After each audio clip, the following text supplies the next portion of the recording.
Taking a stern action against SpiceJet airline, the aviation regulator DGCA has barred 90 of the airline pilots from flying Boeing 737 MAX aircraft. Sources have informed that the aviation regulator DGCA has found anomalies, some sort of shortcomings of these pilots undergoing the flight simulator training at the Noida facility. Sources have also informed that now these 90 pilots of the SpiceJet airline has to once ago undergo the flight simulator training program and have to reach to the satisfactory level of the aviation regulator. And now the SpiceJet airline has also confirmed the development, but yes, SpiceJet has said that though these 90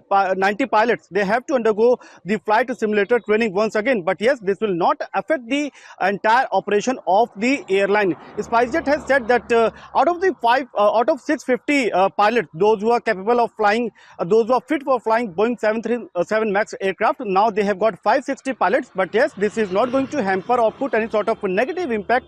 in the airline operations. We all know that this Boeing 737 MAX aircraft was in the news recently when one of the aircraft of China Eastern Airlines, it met with a mishap, with an accident, and post which the aviation regulator DGCA has put the entire fleet of Boeing aircraft, the MAX aircraft being operated by various airlines here in India, on enhanced surveillance. And now in a further step, the aviation regulator has put a bar on the 90 pilots of SpiceJet airline and has clearly ordered that they have to undergo the flight simulator training once again, and they have to provide a satisfactory result to the regulator.